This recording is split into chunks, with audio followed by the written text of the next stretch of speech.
عقیدہ ختم نبوت اتنا عظیم عقیدہ ہے کہ قرآن پاک کی آیات سے بھی، نبی کریم صلی اللہ علیہ وآلہ وسلم کی احادیث مبارکہ سے بھی، اور پوری امت کے اتفاق سے یہ عقیدہ ثابت ہے۔ جیسے اجماع امت کہا جاتا ہے، پوری امت کے اتفاق سے یہ عقیدہ ثابت ہے۔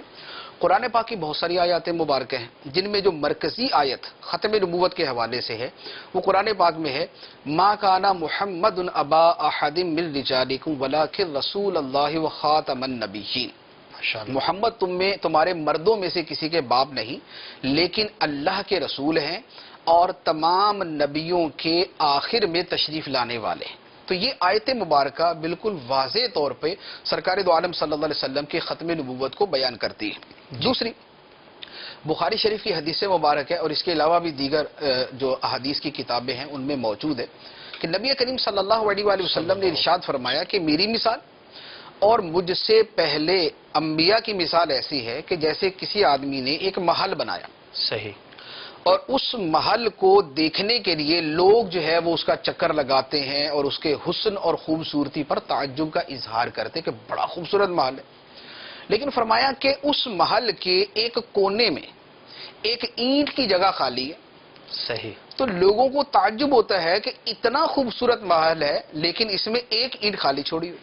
صحیح، تو فرمایا کہ قصر نبوت کی وہ آخری اینٹ میں ہوں، سبحان اللہ، کہ میرے آنے کے بعد نبوت کا یہ محل مکمل ہو چکا ہے۔ صحیح، اب مزید گنجائش اب اس کے اندر گنجائش نہیں ہے۔ اب گنجائش کی صورت یہی ہے نا کہ یا تو پہلی اکھیڑ دی جائے صحیح اور دوسری لگائی جائے، صحیح، یا لگی کے اوپر دوسری لگا کے بدنما کر دیا جائے۔ صحیح، تو اب دوسرے نبی کا آنا یا تو یوں ہے کہ پہلے کوئی معزول ہو تو اس کی جگہ دوسرا ہے، ٹھیک، یا معاذ اللہ دوسروں کے اوپر ایک بدنمائی کے طور پہ کوئی اور لگا دیا جائے۔ صحیح، تو یہ اب ان میں سے کوئی صورت نہیں ہے۔ کوئی تو صورت سرکار دو عالم صلی اللہ علیہ وآلہ وسلم نے واضح طور پہ فرما دیا کہ فَأَنَا اللَّبِنَ، وہ آخری اینٹ میں ہوں، وَأَنَا خَاتَمُ النَّبِيِّينَ، اور میں تمام نبیوں کے آخر میں تشریف لے جانے والا ہوں۔ صحیح، یہ حدیث صحیح بخاری میں دیگر کتابوں میں موجود ہے۔ ماشاءاللہ، اسی طرح ایک دوسری حدیث سے مبارک ہے، نبی کریم صلی اللہ علیہ وآلہ وسلم نے ارشاد فرمایا، متعدد حدیثیں ہیں جن کے اندر متعدد گنتی بیان کی گئی ہے کہ مجھے دوسرے نبیوں پر 6 وجہ سے فضیلت عطا کی گئی، یعنی 6 خصوصیات مجھے ایسی عطا کی گئی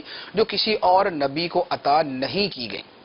وہ اس میں مختلف بیان کرنے کے آخر میں سرکار صلی اللہ علیہ وآلہ وسلم نے ارشاد فرمایا، وَخُتِمَ بِيَ النَّبِيُّونَ، اور میرے اوپر نبیوں کے سلسلے کو ختم کر دیا ختم کر دیا گیا، وَخُتِمَ بِيَ النَّبِيُّونَ، اور میرے اوپر نبیوں کے سلسلے کو ختم کر دیا گیا۔ یہ سرکار دو عالم صلی اللہ علیہ وسلم کی واضح حدیث مبارک جو ختم نبوت کو بیان کرتی ہے۔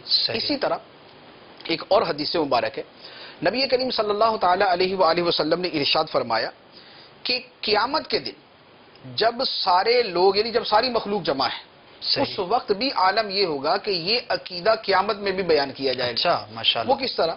وہ جو حدیث مبارک ہے بخاری شریف کی ایک کافی طویل حدیث ہے کہ جس میں لوگ پہلے حضرت آدم علیہ السلام کے پاس جائیں گے، نوح علیہ السلام کے پاس، ابراہیم، موسیٰ، عیسیٰ علیہ السلام کے پاس کہ ہمارے لیے ہماری سفارش کرے، شفاعت کے باب میں یہ بیان کیا شفاعت کے باب کیا جی جی۔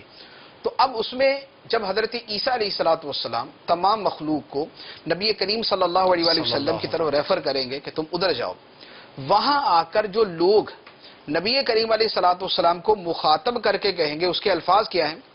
اس کے الفاظ ہیں فَيَأْتُونَ مُحَمَّدًا، وہ محمد صلی اللہ علیہ وسلم کی بارگاہ میں حاضر ہوں گے، فَيَقُولُونَ يَا مُحَمَّدُ، وہ کہیں گے اے محمد صلی اللہ علیہ وسلم، انت رسول اللہ و خاتم الانبیاء، سبحان اللہ، آپ اللہ کے رسول ہیں اور تمام نبیوں کے آخر میں تشریف لانے والے ہیں۔ یہ عرض کرنے کے بعد یعنی ختم نبوت کے اس عقیدے کے اعلان و اظہار کے بعد وہ کہیں گے اشفع الی ربی کا، اللہ کی بارگاہ میں ہمارے لیے سفارش کر دیجیے۔ تو سرکار دو عالم صلی اللہ علیہ وآلہ وسلم کی جو ختم نبوت کا بیان ہے یہ قیامت کے دن پوری مخلوقات کے مجمع کے اندر محشر کے میدان کے اندر بھی ہوگا۔ اچھا، پھر اسی طرح بہت ساری احادیث ہیں یعنی جن کو مختلف سندوں کے ساتھ اور مختلف الفاظ سے دیکھیں تو ان کی تعداد جو ہے وہ درجن کے اندر یا درجن سے بھی زیادہ بنتی ہے۔ نبی کریم علیہ السلام نے اس میں اپنے اسماء مبارکہ بیان کیے، یعنی میرا نام جو ہے محمد ہے، احمد ہے، میرا نام جو ہے وہ حاشر ہے، یہ بہت سارے نام بیان کیے۔ ان میں چند نام وہ ہیں جو باقاعدہ ختم نبوت پر دلالت کرنے والے ہیں۔ جیسے ان میں ایک نام ہے، سرکار علیہ السلام نے اپنا نام مبارک بیان فرمایا مقفع، مقفع. مقفع کا مطلب ہے جو سب سے آخر میں تشریف لانے والا، سب کے پیچھے تشریف لانے والا ہے. یہ بھی آپ کی ختم نبوت پہ دلالت کرنے والا. ایک اس میں نبی کریم علیہ الصلوۃ والسلام نے ارشاد فرمایا انا العاقب، میں عاقب ہوں. عاقب کا مطلب بھی اس حدیث مبارک کے اندر، جن حدیثوں میں یہ لفظ ہے ان میں ہے نبیوں کے آخر میں تشریف لانے والا، جو سب نبیوں کے آخر میں تشریف لائے. تو آپ کا نام مبارک مقفع وہ بھی ختم نبوت کو بیان کرتا ہے، آپ کا نام مبارک عاقب یہ بھی ختم نبوت کو بیان کرتا ہے، اور اس کے ساتھ آپ نے اپنا خود نام آخر النبیین، خاتم النبیین، آخر الانبیاء اور خاتم، محض خاتم، یہ سارے کے سارے الفاظ آخر النبیین آخری نبی، خاتم النبیین آخری نبی، خاتم الانبیاء آخری نبی، یہ ان میں ہر لفظ کے اوپر جدا جدا احادیث مبارک ہیں. صحیح. تو یہ ساری احادیث مبارکہ بھی نبی کریم علیہ الصلوۃ والسلام کی ختم نبوت کو بیان کرتی ہیں. تو اس طرح کی بہت ساری احادیث مبارک ہیں، اس کی تفصیل دیکھنی ہو تو پھر اعلیٰ حضرت علیہ رحمہ کی جو کتاب جزاء اللہ عدوہ بإباء ختم النبوہ اور دوسری کتاب المبین ختم النبیین، ان کتابوں کا اگر مطالعہ کیا جائے تو یہ ساری احادیث مبارکہ ان الفاظ کا